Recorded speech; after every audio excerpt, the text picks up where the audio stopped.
começar, primeiro, pedindo desculpa aos cruzeirenses por estar de preto e branco, porque eu sou cruzeiro, mas hoje eu não achei roupa nenhuma azul.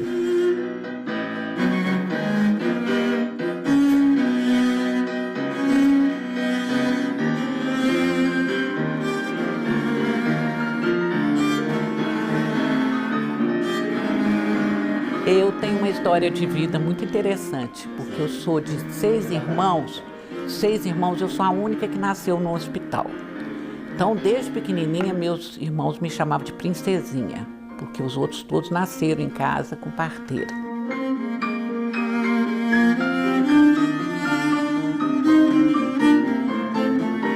Agora, o que eu acho mais interessante não é ter nascido no hospital e aqui em Belo Horizonte, todos os outros são de Alvinópolis.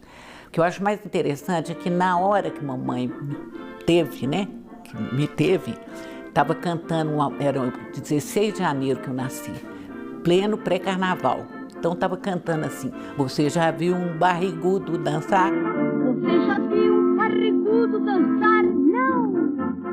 Vá, vá, vá, vá, vá. Quando ele dança, oi, sacode a pança, oi, quá, quá, quá, quá, quá. Você já viu um barrigudo dançar? Não! Vá, vá, vá, vá, vá. Deu mais raiva nela foi que papai estava no cassino, na Pampulha, enxugando e dançando, e ela teve que ir para o hospital com o cunhado. Com o cunhado. E ela tinha ódio de jogo. E eu fiz uma brincadeira na Constituinte Mineira, apesar de saber que não era competência nossa legislar sobre matéria de cassino e de jogos em geral, eu votei a favor. Sabendo que era inconstitucional, mas votei a favor em homenagem ao meu pai.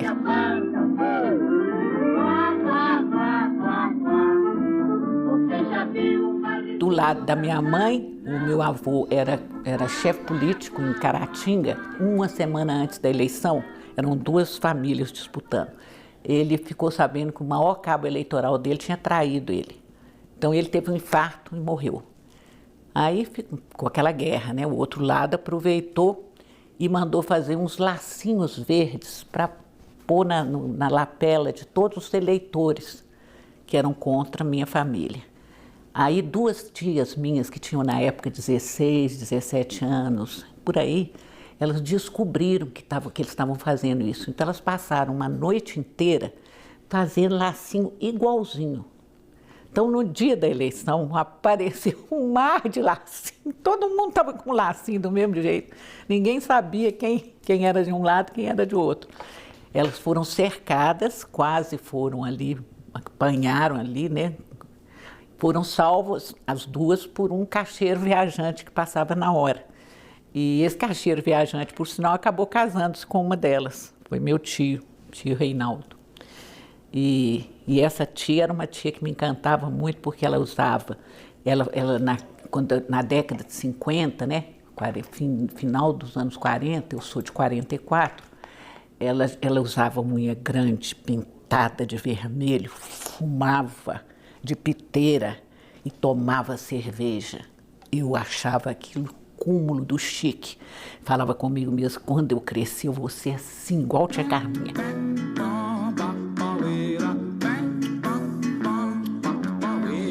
Isso do lado da mamãe. Do lado do papai, do meu avô paterno, o Alonso Tálio foi constituinte em 46, aqui em Minas Gerais.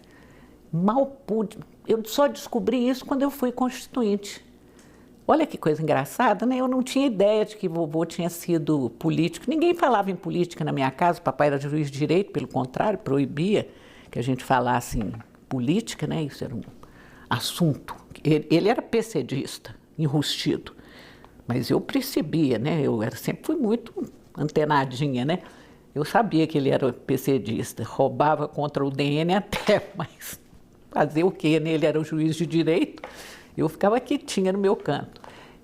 Mas ele não deixava a gente se manifestar politicamente de jeito nenhum. Eu aprendi a ler e escrever com 4 anos de idade, praticamente sozinha, de curiosidade, né, de querer entender tudo e tal. E fiz o grupo escolar me formei com 8 anos. Todo mundo estava começando, fazendo o segundo ano, eu estava formando. E formei em primeiro lugar. Ganhei um voo de teco-teco pela cidade. Olha aqui. Bom, eu sonhei com esse voo teco-teco. Você sabe que esse voo desse teco-teco até hoje me atormenta à noite? Eu escuto o teco-teco passando. Papai não deixou que eu fosse. O segundo colocado, que era um menino, foi no meu lugar, porque papai disse que menina não andava com um piloto sozinha no avião.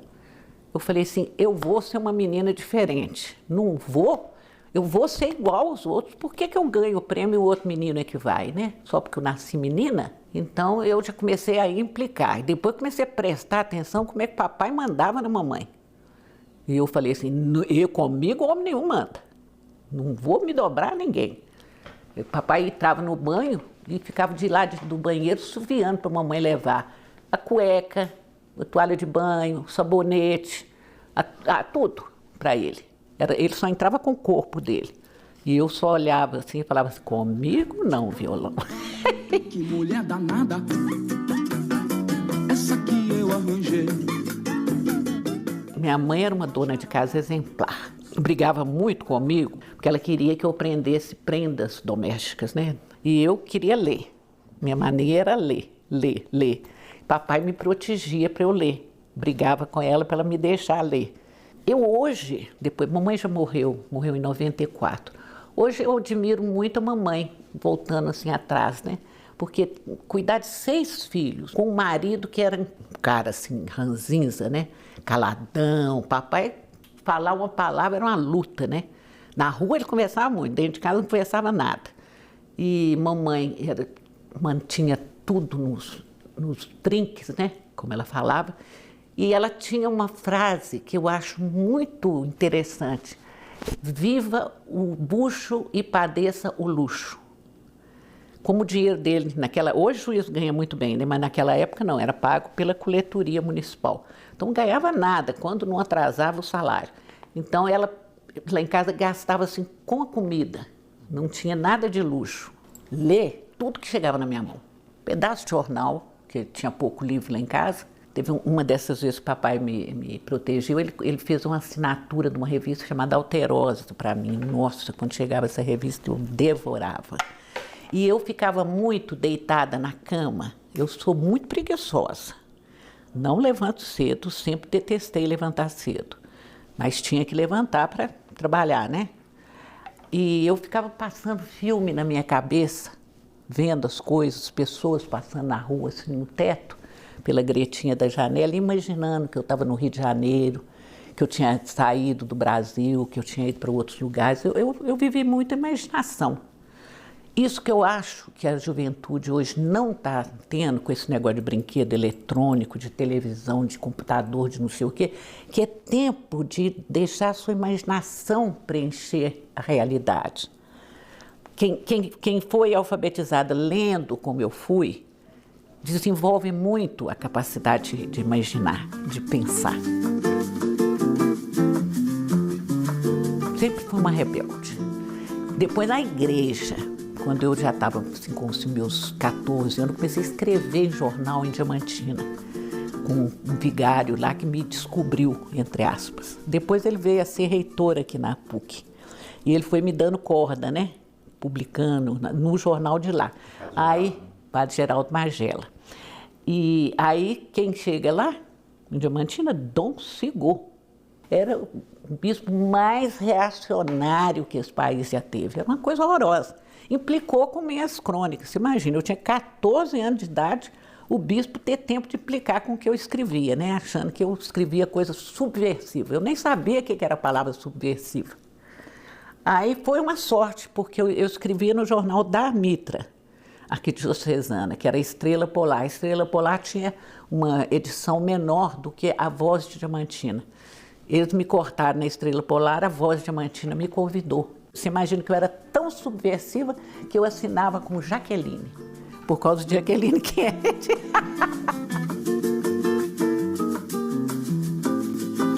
Duas coisas interessantes na minha vida em Diamantina. Primeiro, eu conheci e fui namorar de João Gilberto. Ele fez serenata para mim lá na frente, lá de casa, papai P da vida.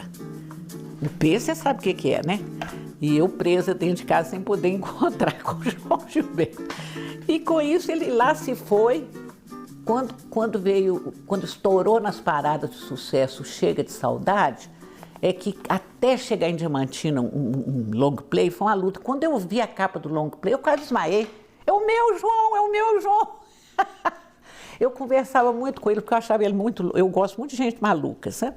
Gente assim que pensa coisa diferente. Não é maluco de sair jogando pedra nos outros, não. Não é Bolsonaro, não. Tenha paciência, eu tenho bom gosto.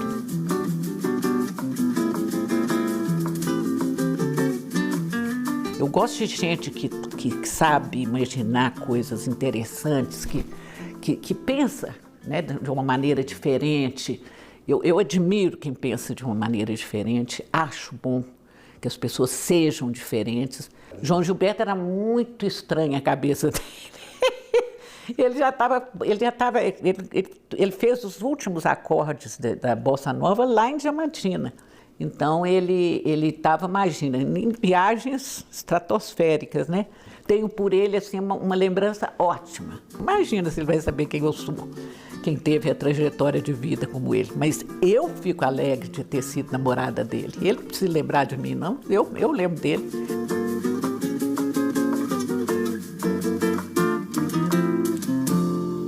E a outra, eu fazendo teatro, aquele teatro de cidade do interior, né?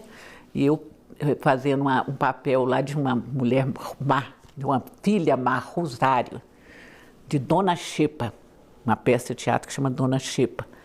Aí chega lá um fulano, que eu não conhecia, pede para me conhecer minha família, que precisava conversar com meu pai, minha mãe.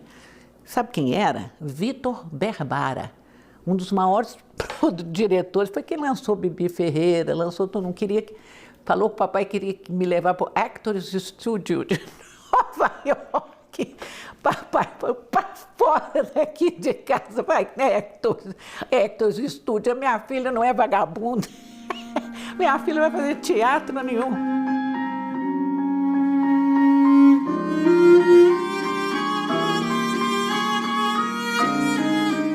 3 filhos saíram de casa. Viemos para Belo Horizonte. Eu crente que eu vinha estudar, né? Eu vinha de uma trajetória de primeiro lugar em todo lugar que eu passava. Eu tenho prêmio aqui do Ginásio Santa Luzia, eu tenho prêmio lá em Diamantina. Em todo lugar eu sempre fui a primeira da sala.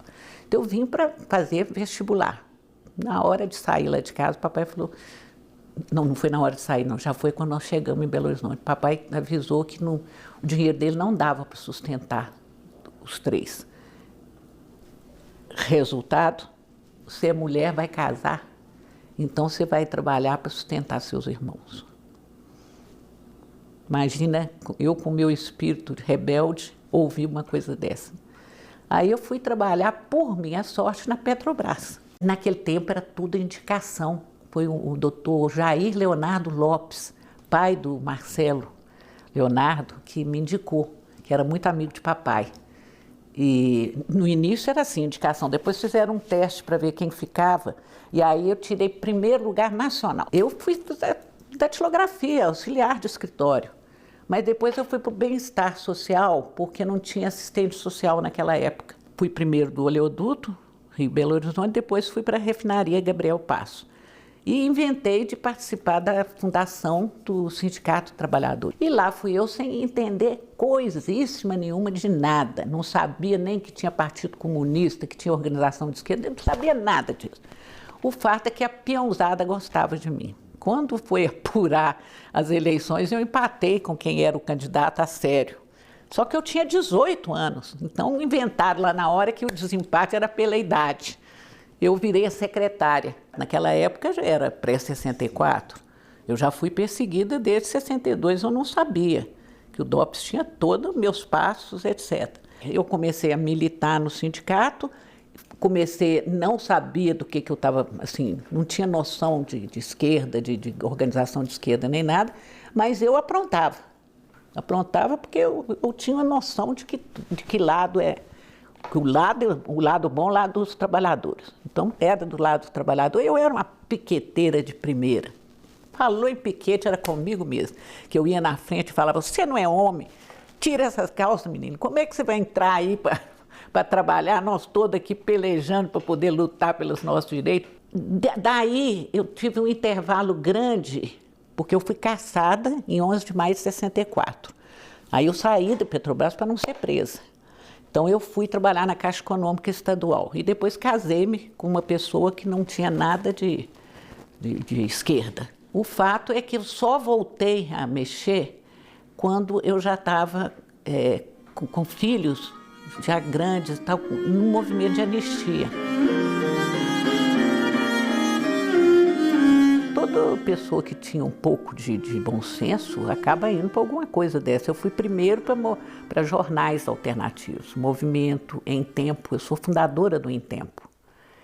E depois, quando eu falo fui mexer com a imprensa, não fui só escrever, não. Vendia assinatura, entregava em banca, vendia na porta de fábrica, todas essas coisas eu fazia. Voluntariamente, por uma causa, a gente fazia essas coisas. Uma vez eu estava com meu ex-marido no carro, o carro era branco, eles pintaram uma faixa vermelha assim e escreveram do meu lado, PCC, CCC, Comando de Caça aos Comunistas. O lado dele ficou branquinho, o meu lado todo marcado, estamos de olho. Eu falei, nossa senhora, vão me prender. E houve muitos episódios assim, de telefonarem lá para casa, de minhas filhas atenderem, onde é que está sua mãe? A minha filha mais velha falou, mamãe está na casa da mãe dela. Eu quero falar com ela de qualquer maneira, não sei o quê, fala com ela que tem que me atender. Claro que minha filha assustou-se, telefonou chorando, eu fui para lá. E quando eu cheguei lá em casa, ela tinha mandado eles telefonarem para a casa da mamãe. E por minha sorte eu tenho um irmão que hoje já saiu, é da Marinha, ele chegou ao Almirante. Mas ele atendeu e pediu a pessoa do outro lado para se identificar. E deu a identidade dele como da Marinha, né? Já era capitão de corveta ou de mar e guerra, não sei. Aí o cara desligou. Mas eu ouvi muito, me acordava às 5 horas da manhã, como se estivesse engatilhando uma metralhadora. Isso é trem comum, né, naquela época. Corri muito a polícia, né? Hoje eu não consigo mais, não vou a uma passeata, morro de inveja, né? Eu tinha muita vontade de ser corajosa, como Dona Helena Greco foi. Nossa Senhora! Aquela mulher enfrentava a polícia. Uma vez eu fui acompanhando ela para tirar uns presos políticos, eu fazia muito isso. E depois, como deputada, era mais fácil, né? Porque chegava lá com a carteirinha assim, aí eles fica tudo bonzinho, né? Mas antes, só como advogada, era um horror, né? E ela levou dentro da bolsa um tanto de panfleto com a Declaração dos Direitos Humanos. Eu tremia feito vara verde, era na Polícia Federal. Quando acabamos de conversar com o preso e conversar com o delegado que precisava soltar, não sei o quê, eu bancando a advogada, né? Embora eu tenha sido, eu não sabia o que fazia lá. Quando acabamos de falar, doida para ir embora, Dona Helena abre a bolsa e tira os panfletos e entrega para eles repartir entre eles. Jesus, que vontade de morrer que eu tive. Vai tudo em cana, eu e ela e tudo, né? Então eu vi cenas marcantes na minha vida com Dona Helena. Com Dona Helena e outras companheiras. Uma delas, que também me espantava pela coragem, foi agora candidata ao governo pelo PSOL, a Dirlene Marques. A Dirlene também sabia enfrentar a polícia. Eu não, eu dava pernas para que te quero. Eu vou ficar levando patada e chicotada de polícia, não vou. Mas, enfim, não tinha jeito. Nós estávamos numa ditadura e, de alguma maneira, ou você calava ou você falava, né? E eu sempre optei por falar. Eu prefiro falar do que calar.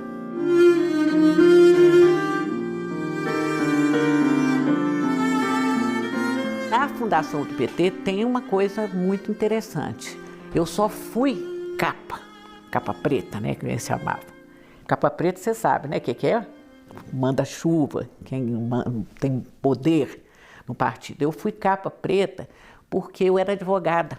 Tinha muito pouco advogado e precisava de entender da legislação para poder saber como fundar o partido. Então eu fundei partido em Brasília, em São Paulo, no Rio, aqui. Saía para tudo quanto é lugar, levando as ideias. Foi um período muito rico na minha vida. Foi quando eu conheci o Enfio, o Aroeira, que hoje está no Rio, o Levi, que agora não mexe mais, e por aí vai. Tem o Nilson. O Nilson fez um gesto tão bonito quando eu tive câncer de mama em 1995. E quando eu fiquei curada, tô curada, hein? Ele fez um cartão de Natal para eu dar para os meus, mandar para as pessoas que gostavam de mim, falando, tô viva, eu vivo, eu sobrevivi, não sei o quê. Um negócio lindo, né? Um cartunista de primeira. E fico arrepiada até hoje eu lembrar de coisas como essa. Voltando, eu fui só gente importante no início do PT por causa de conhecer direito, que era uma coisa que pouca gente conhecia. Nós fundamos aqui o movimento pró-PT. Tinha uma discussão no movimento sindical enorme entre os que eram a favor de entrar no MDB e os que eram a favor de fundar um partido independente. E a gente se alinhou, que eu digo, eu e os companheiros daqui, nós nos alinhamos com a turma do Lula, né?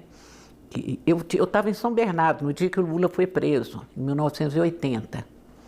E estava lá aquela multidão na Assembleia, eu fui lá para ver aquele negócio lá do ABC, que era empolgante, né? Ele realmente é um cara que sabe falar, né? Eu aprendi muito a falar prestando atenção nele, a arte de fazer um comício, né? Você tem que prender a atenção, depois você tem que fazer rir para relaxar, depois você tem que fazer chorar. Eu sou bom estudante. Eu consigo aprender direitinho a fazer as coisas quando eu vejo alguém que me empolgue. E nós fizemos a opção, então, pelo PT. Na fundação do PT, eu já tive um bate-boca com ele. Olha só como eu sou atrevida. Nós levamos um estatuto de Minas Gerais para propor para ser o estatuto do PT. E quando eu estava defendendo a proposta, quando ele, que não estava no plenário, entrou e gritou assim, os 11 votos de São Bernardo para a proposta de Osmarzinho. Aquilo me mordeu, me deixou mordida. Ele não sabia o que eu estava falando. Como é que ele já estava dando os votos de São Bernardo? Primeiro, ele era dono dos votos de São Bernardo, nunca vi isso, né? Aí, acabou que eu senti que eu ia ganhar. Que eram 3 propostas, eu ia ganhar, mas eu sou esperta politicamente, mas não vou ganhar e não vou levar. Porque se está batendo de frente com o fulano lá, eu vou conciliar. Pedi uma pausa, chamei os outros 2 que estavam defendendo as outras propostas, falei, vamos fazer um acordo. Nós vamos propor que a Assembleia delegue ao diretório, primeiro diretório eleito, a resolver esse problema do estatuto. E nós vamos tentar fundir as nossas 3 propostas. Eles topamos, fizemos lá o acordo e tal. Bom, sabe o que eu fiz no dia seguinte? Peguei um ônibus e fui para São Bernardo. Cheguei lá ele tinha sido eleito presidente na véspera. Cheguei lá no sindicato, falei que queria falar com ele, e eles falaram, está em toda a imprensa internacional aí para falar com ele. Eu falei, não tenho pressa, eu fico aqui o dia todo, mas eu não saio sem falar com ele. Quando ele me mandou entrar, quando ele entrou, eu falei assim, por que você fez aquilo? Você não viu nada do que eu estava falando? Você não conhece minha proposta? Olha, um partido democrático, pô no dedinho assim, um partido democrático não é assim que se constrói. Partido democrático, as pessoas ouvem e escolhem aquilo que concordam ou que não concordam. Não é na base do conchavo por fora, não. Isso foi uma das muitas vezes que eu bati de frente com o Lula. Só para começar, né? Isso foi o aperitivo. As 2 chaves, pontos-chave que era o partido e que deixou de existir. Primeiro, não confundir movimento social com partido. Uma coisa era você participar de um movimento social. O que o movimento social fizesse, não era obrigado a seguir as orientações do partido no movimento social. Isso eles acabaram com isso. Aí virou uma esculhambação, para falar a verdade. Esse negócio de CUT ficou tudo igual, misturou tudo, PT com CUT, como é... Hoje é tudo dividido, né? O movimento social é todo repartido. E a outra coisa é comissão de ética. A comissão de ética escolhia assim, uma por município, uma por estado, e nacionalmente era escolher sorteados membros de comissão de estados diferentes daquele, e não podiam ser membros da direção, que era exatamente para uns não passar a mão na cabeça dos outros, né? Destruíram com isso também. Isso foi uma das coisas que destruiu o PT. Agora, o embate maior foi entre o hegemonismo, que é esse negócio de mandonismo, né, que eu posso traduzir, porque a hegemonia é outra história. Hegemonismo é mandonismo do chamado campo majoritário, que é ao qual pertence o Lula, que passa a decidir tudo, como disse, eu saí do PT quando eles decidiram que para apoiar Dilma Rousseff, para fazer a candidatura de Dilma Rousseff, tinha que desrespeitar a decisão daqui. Eu falei, vai tomar banho. Na época que fundamos o partido, o lema nosso era que manda quem pode e obedece quem tem juízo. Eu falei, eu não tenho juízo e ninguém manda em mim. Eu não vou ficar nesse partido mais. Eu nunca fui lulista, eu sempre fui petista. E se o PT tivesse continuado minimamente como partido dos meus sonhos, eu teria ficado nele, que eu tenho a saudade, mas uma saudade de ter um coletivo, né, de poder estar sentado como nós estamos aqui, não só eu falando, mas a gente dialogando, pensando juntos.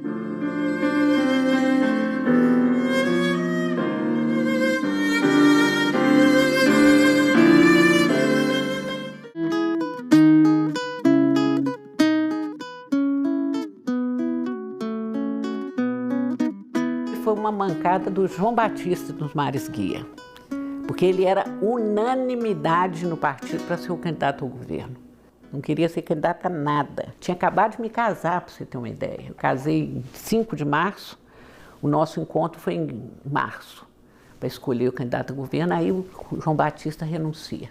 Aí pronto, chamam um novo encontro para maio. E aí começaram a buzinar no meu ouvido, né? Que devia ser. Tiraram uma lista de 6 ou 8 nomes, não me lembro mais, e nós percorremos o estado fazendo debates. Aí eu também não me encolho, né? Eu não quero, mas eu não vou fazer de conta que não sei algumas coisas, né? Sei. O que eu sei, eu sei.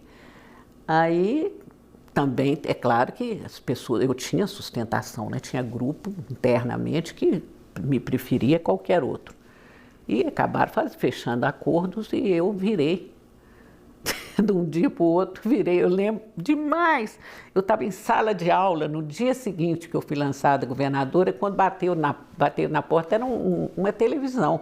Aí é que eu vi que eu tinha que pedir licença para fazer campanha, porque eu nem sabia, né? Imagina eu estar aí dando aula e televisão chegar para me entrevistar. Sabia que eu não tinha chance, né? Eu queria fazer uma boa campanha que desse visibilidade ao PT, isso eu consegui fazer. Um negro para o Senado e eu para o governo, né? Então, menino, você não imagina a meninada que andava na rua atrás de mim. Eu não podia andar na rua.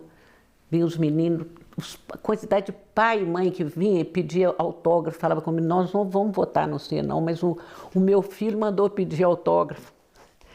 Então, foi uma campanha muito bonita, muito... A música dela é aquele bêbado e equilibrista, né?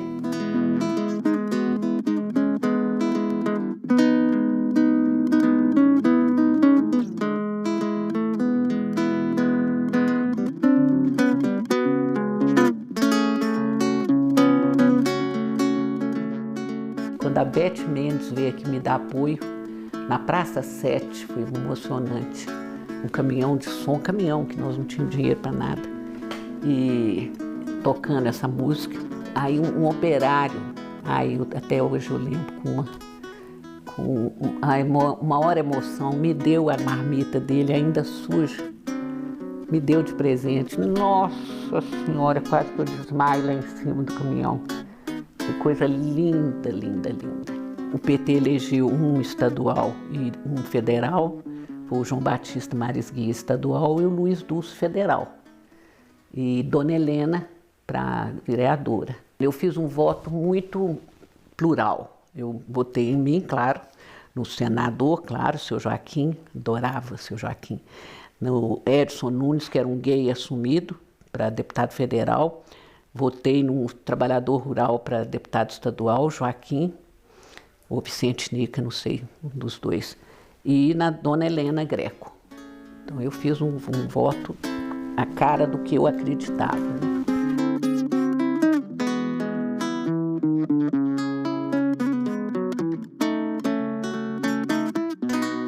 Eu gostaria de voltar à Assembleia. Foi a coisa mais divertida que eu já tive na minha vida.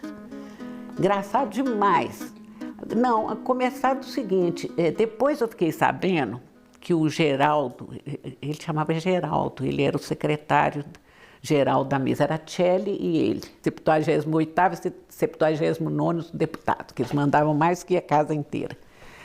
E eu soube que ele depois contou lá para uma turma nova que estava chegando, que quando falaram com ele que vinham 5 deputados do PT, e entre eles uma mulher, que ele imaginou que ia chegar uma mulher toda mulambenta, toda desarrumada, né?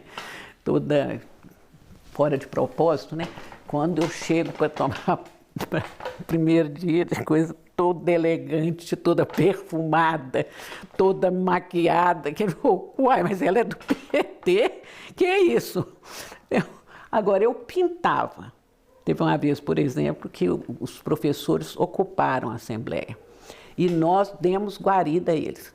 Combinamos entre os 5 revezar para tomar conta para a polícia não tirá-los de lá. Então, cada noite um ficava de plantão. Eu ficava uma noite, Nilmário, outro, Chico Ferramenta, outro, Agostinho, outro, Raul Messias, outro. Aí teve uma reunião, o Neif Jabbour, que era o presidente, convocou uma reunião de líderes, porque, segundo ele, já estava virando, para usar a expressão agora da moda, né, balbúrdia. Aí o Chico não pôde ir, me chamou, eu era a primeira vice-líder. Aí lá fui eu. Cheguei lá, o Neif me pôs do lado dele. Aí ele falou assim, começou a reunião, virava era para mim, senhora deputada, imagina, eles ontem estavam cozinhando aqui, fazendo uma sopa chamada jaburu, diz que era em homenagem a mim. A senhora não acha que isso é um desrespeito? E mais, eles estão transando, eles estão tendo relações sexuais no corredor. Eu falei, mas aonde o senhor queria que eles fossem transar? Tinha o líder do PTB, que era um pastor evangélico, levantou e falou, senhora deputada, saiu dando pulo para trás como se eu fosse um demônio. Falei, Cruzo, que isso, ué?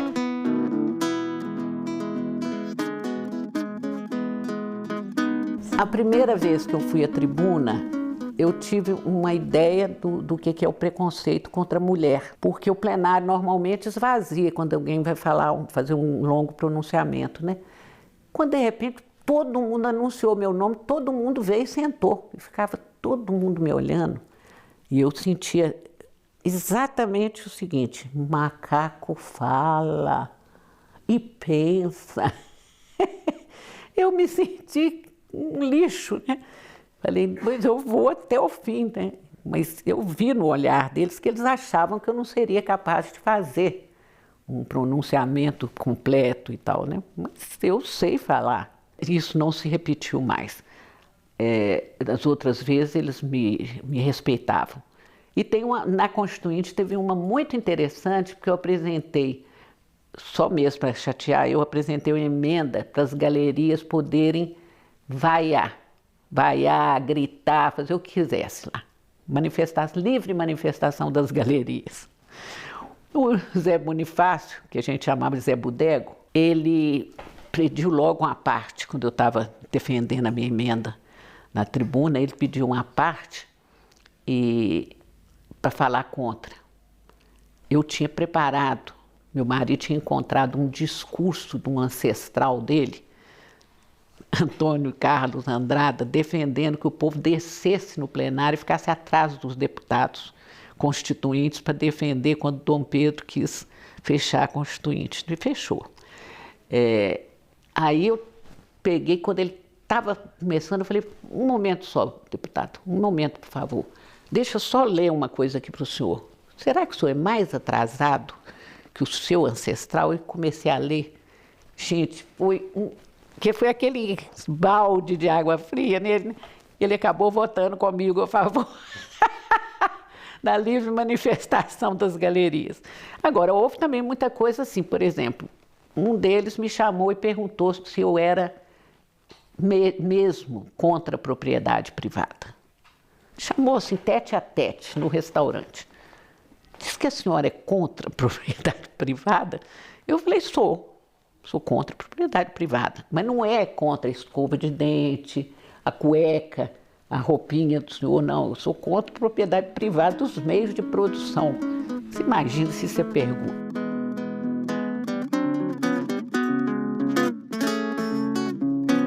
Eram 77, mas mulheres só 2, eu e Maria Elvira, de início. Depois veio Maria José Rauaisen Freire, que substituiu o Chico Ferramenta quando ele foi eleito prefeito de Patinga. Aí já é muito engraçado, porque não tinha banheiro para mulher. Então tiveram que fazer lá às pressas um banheiro para a gente, porque não tinha, né? Não usava mulher, poucas, né? Tinha tido Júnia Marise, não sei, 1 ou 2 antes. Mas enfim, eu fiquei assustadíssima porque tinha que ir de saia. Eu não tinha saia, só tinha calça comprida. Imagina, como é que eu vou chegar no plenário de calça comprida? Era estritamente proibido. Falei, eu me vingo. Fiz o meu enxoval de sainha bem bonitinha e tudo, né? Bem chiquezinha, e ouvi tal. Quando fomos fazer o regimento da Assembleia Constituinte, aí eu meti uma emenda que as mulheres podiam usar calça comprida. Falei, vamos ficar nessa velharia de ter que vestir saia para vir aqui na Assembleia. Aí consegui que fosse aprovado. Então, a partir dali, ficou livre, né? Liberada, pelo menos, a usar calça comprida, né?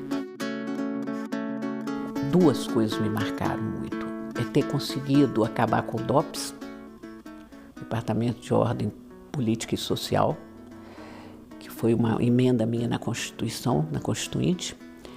E a outra foi uma sindicância que eu fiz na mina de Morro Velho. Essa sindicância foi a primeira vez que eu senti medo. Eu depois fiz muitas coisas que eu senti medo na minha vida, mas a primeira vez, quando eu vi o buraco da mina que eu tinha que descer, porque eu fui para lá, né? Aí a comissão de sindicância, eu não podia deixar de ir, pois eu tinha pedido. Os operários tinham entrado em greve com medo da mina cair. A mina velha tinha tido um rebatimento lá e eles estavam com medo de bater na mina grande. Depois eu acabei descendo 5 vezes. Eu fui a 2.000 e tantos metros de profundidade, abaixo do nível do mar. E lugar que mulher nenhuma que sai de lá inteira, eu conseguia sair. Tinha uns baldes d'água, assim, a gente jogava aqui em cima, quando chegava lá embaixo já estava sequinha. É uma combinação de um calor enorme, mais de 50 graus, com galerias de ventilação, onde o vento quase te mata, né? Você vê os caras descendo, desce tudo de macacão, tudo de capacete, tudo. Lá embaixo é um inferno. Lá embaixo não tinha condição de sobrevivência, eles trabalhavam de cueca. E eu saía abrindo, pedindo licença para abrir as marmitas. Tudo. Quando tinha algo melhor, era um ovo com macarrão. Não tem. Eu passei 1 ano e meio sem conseguir usar nada que tivesse ouro. Que eu lembrava do jeito que custava a eles, né, fazer aquilo ali. Mas eu acabei conseguindo fazer grandes melhorias, porque eu continuei o trabalho no meu mandato federal e, com isso, trouxe aqui o ministro do Trabalho. Com isso, houve uma série de melhorias na mina.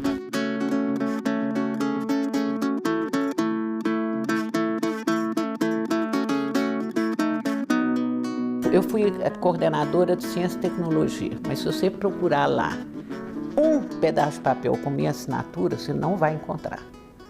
Porque eu falei assim, eu assinar para o Nilton Cardoso mandar a turma dele tirar, não assino mesmo. Então eu reunia os pesquisadores e eu manjava quem eram os deputados mais, assim, mais vaidosos, né? Então eu escrevia as emendas que nós queríamos, mas mandava eles levar nos vaidosos. Você não vai encontrar nada, você vai só ver que eu fui nomeada a coordenadora de Ciência e Tecnologia. Você vai falar assim, ela não trabalhou nada? Não fiz tudo, mas não aparece nada. Eu me lembro que meu lema era assim, eu não quero aparecer, não quero ser a mãe da criança, eu quero que a criança nasça. Agora, o que mais eu lembro da Constituinte Mineira é um negócio que eu depois usei no plenário da Câmara Federal, que foi um Nelinho. Nelinho era do PDT, jogador de futebol, aquele potente daquele chute, né, que passou por cima do Mineirão. Nelinho era um deputado interessantíssimo, porque ele morria de vergonha de falar, e eu punha ele para frente. Não, você tem que falar, tem que ajudar, e não sei o quê. E ele ficou muito meu amigo. Ele era da comissão também de sistematização. Aí nós tínhamos feito uma reunião dos que eram contra, negócio de município, de divisão de município, criação de novos municípios. E quando nós estávamos entrando para votar na comissão ainda, de sistematização, tinha lá uma aglomeração de um determinado distrito que queria se emancipar. Então, gritaram assim, lá do meio do povo que estava ali. Olha lá, hein, Nelinho, nós estamos aqui de olho. Olha lá como é que você vota, hein? O Nelinho, naquela imponência dele, parou assim, eu atrás dele. Parou e falou, quantos vocês são? Eles falaram assim, o de lá gritou, 2.000. Ele falou assim, estou acostumada a ser vaiada por 130 mil no Maracanã. Eu falei, que lição de política, agora para mim também é assim, só 130 mil que me cala. E eu usei isso quando eu fui vaiada como líder no plenário da Câmara, que o PT votou contra a CPMF. Na hora que eu encaminhei contra, me vaiaram até. Depois que terminaram, eu falei, olha, vou contar para vocês um caso, como é que eu aprendi a enfrentar a vaia. Eu só sou calada com mais de 130 mil no Maracanã. Aqui vocês podem vaiar à vontade, porque nós vamos votar não. Para mim não tem lição melhor do que é ser política, do que você aprender que a gente não quer ter só aplauso, não. Você tem que levar as suas propostas, mas você tem que saber também enfrentar a discordância. Isso é que é fazer política. Fazer política não é ganhar, é também saber perder. É uma arte, né? Uma arte difícil, porque você está no plenário de uma casa legislativa, é um lugar que tem exemplares de toda forma de pensar. Então, se você vai muito fechado assim, você não tem nem convivência com as pessoas. Então, essa foi para mim uma lição muito grande na Constituinte Mineira.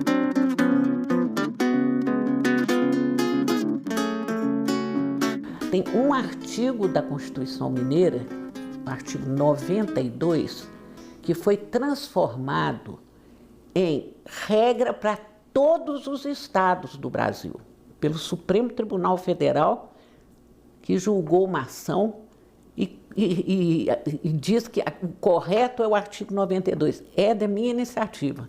Fiz uma leitura de crime de responsabilidade, dividindo em crime comum e crime de responsabilidade durante o mandato e um crime comum quando é cometido antes do mandato. E foi julgado no Supremo e julgado como aplicável a todos os estados brasileiros. Então, é uma vitória de Minas Gerais, não é minha. Eu tive a iniciativa, mas você sabe que, pelas regras do funcionamento do parlamento, depois que uma proposta é aprovada pelo plenário, ela se torna proposta da casa e não de quem teve a iniciativa. Então, eu tenho o maior orgulho de ter tido essa ideia e dessa ideia ter se transformado agora em obrigatória para o Brasil inteiro.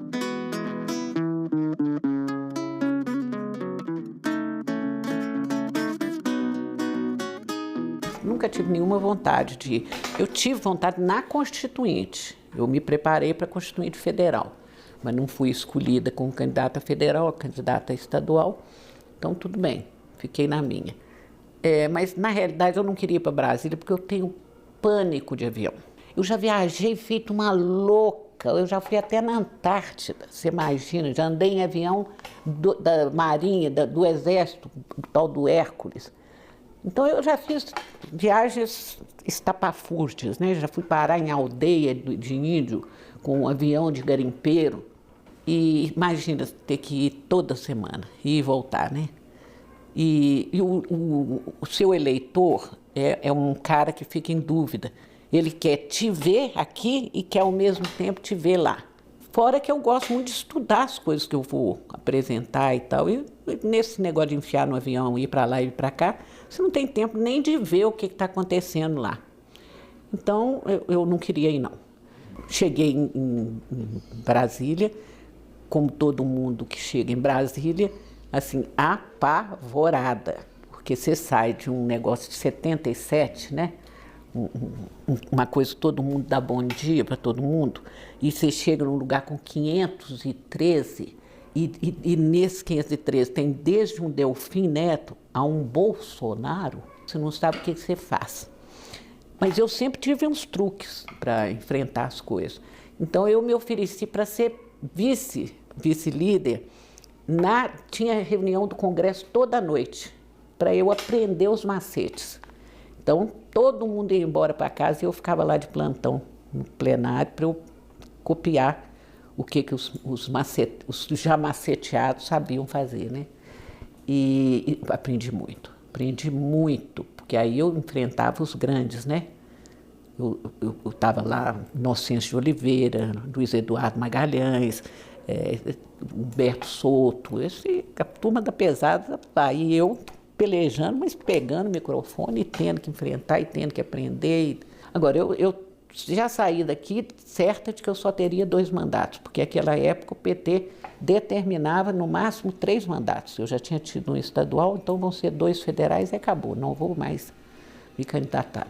Mas sou contra principalmente para terem chance, outras pessoas chance, para ocupar o lugar público, para aprender a decidir. Entendeu? Eu acho que quanto mais pessoas passam por essa experiência, mais educado fica o povo, mais capaz de entender esse tipo de negócio que deu na cabeça de todo mundo, contas política, conta político, contra não sei. Isso é de uma burrice lastimável. Não tem que ser contra, não. Você pode ser contra o procedimento, a maneira como uma pessoa age, né? Seja lá o que for, mas você não pode deixar de lado as coisas públicas. Público quer dizer participado por todo mundo que é cidadão. Então é um treino muito bom. E para você entender a dificuldade de você tomar decisões quando os interesses se chocam. Numa sociedade desigual, sobretudo como a nossa, que a nossa é capitalista e capitalismo selvagem. Aqui você tem meia dúzia que ganham milhões por mês e uma maçona que não chega nem a 2 salários mínimos, né? A política no Brasil ainda é mais difícil ainda, porque você, se quer promover um pouco mais de igualdade, você tem que lutar feito um leão, uma leoa, um bicho qualquer para você não ser massacrado por os interesses lá, fora os que vêm tentar te comprar, né? Oh, cansei de pôr gente para fora do meu gabinete.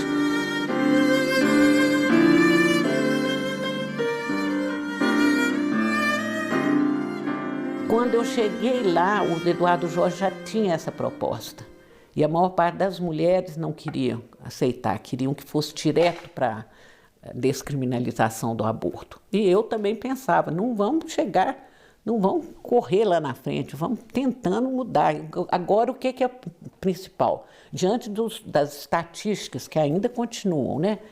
Das mulheres pobres que não conseguem atendimento pelo SUS, atendimento correto, né? E que fazem aborto com as piores condições possíveis, é um horror.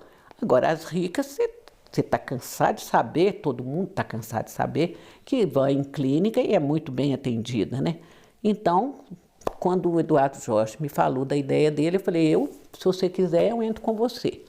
Aí vamos comprar briga com as outras deputadas e grupos de feministas que não queriam. E aí foi barra. Olha, quantidade de padre de batina me chamando de aborteira e com um crucifixo assim na minha frente. Só faltava falar, vá de retro, Satanás. Mas eu não me abalo quando eu estou convencida de que aquilo é um bem para a sociedade. Não me abala mesmo. Vou fazer minhas as palavras de Juscelino. Não nasci com o sentimento de medo. Não nasci. Agora, por outro lado, que é de minha autoria, que vive sendo utilizado, é uma lei que todo mundo foi contra, inclusive o PT. É a lei de cumprimento de preceito fundamental da Constituição. Essa lei de minha autoria contra tudo e todos, OAB contra, PT contra, todos os partidos de esquerda contra. Agora, por exemplo, o aborto de anencefálico, né, foi conseguida a liberação com base nessa lei minha.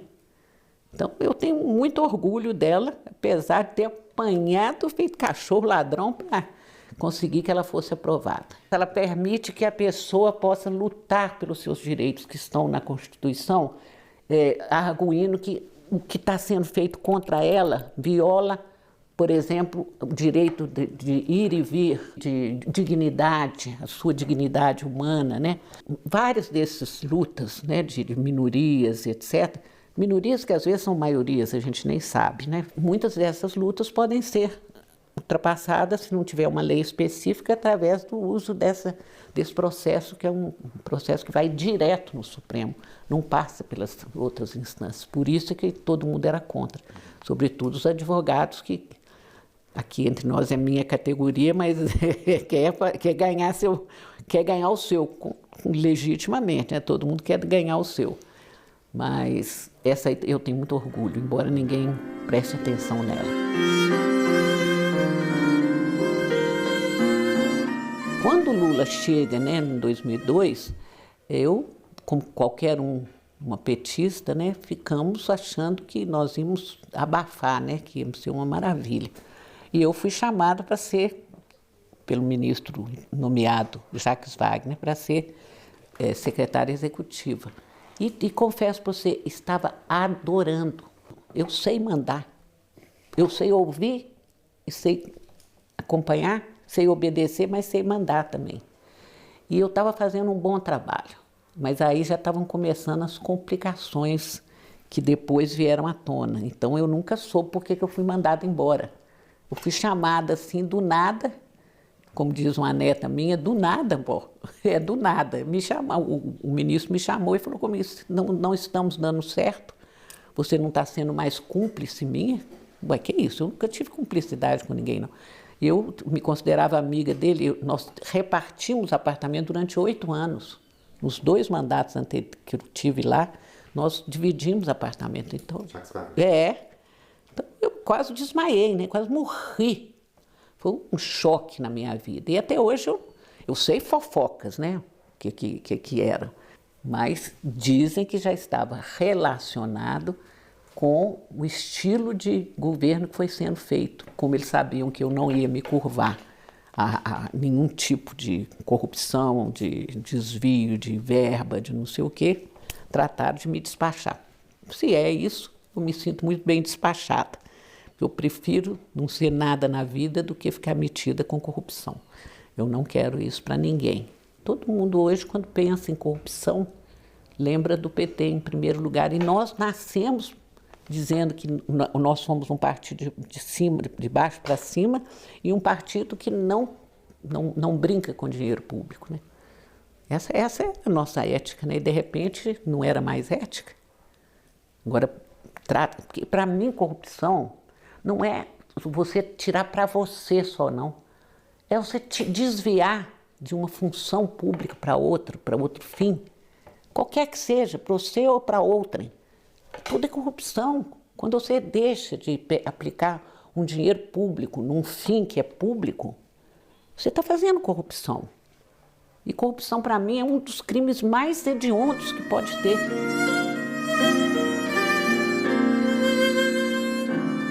A principal razão foi o mandonismo do Lula. Quando ele decidiu que aqui seria Hélio Costa e não como nós tínhamos decidido democraticamente, seria Pimentel o nosso candidato. Eu votei no Patrus, mas quem ganhou foi Pimentel e eu estava disposta a entrar na campanha. Quando ele decidiu mando militar para eleger Dilma Rousseff, eu falei, estou fora. Não obedeço mesmo, não sou animal de carga, não vou ficar num partido como esse. Eu já tinha mandado o artigo para o jornal quando eu li num blog dizendo que o Lula tinha decidido isso, né, que o Hélio Costa que seria o candidato ao governo, o Pimentel sairia para o Senado e o Patrus para vice. Aí eu telefonei para o editor e falei assim, dá para suspender esse texto que eu mandei para ele? Daqui uns 20 minutos eu te mando a minha despedida do PT. Aí o editor suspendeu, ainda dava tempo, e eu fiz chorando, né? Eu fiz uma dor indescritível, né? Sair é abandonar um filho que você amou muito, né? Deixa no meio da estrada. E cada vez você vai vendo o erro, né, desse partido que você ajudou a construir. Eu apanhei feito um cachorro ladrão.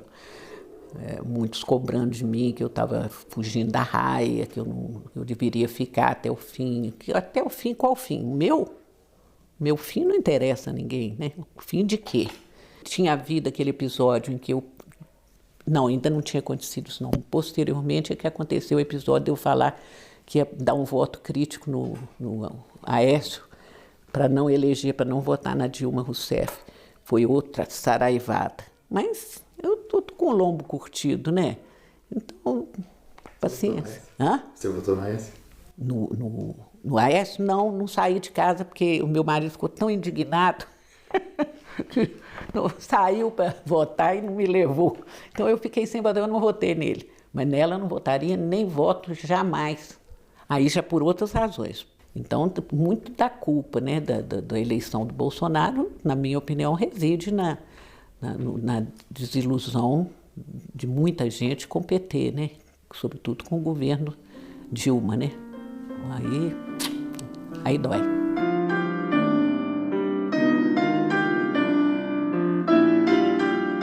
Enfim, eu tenho muita...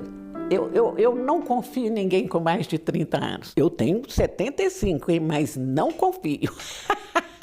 Eu gosto muito quando eu vejo a moçada pulsando, lutando por um ideal. Eu quero que lute por um ideal. E está todo mundo muito para baixo, né?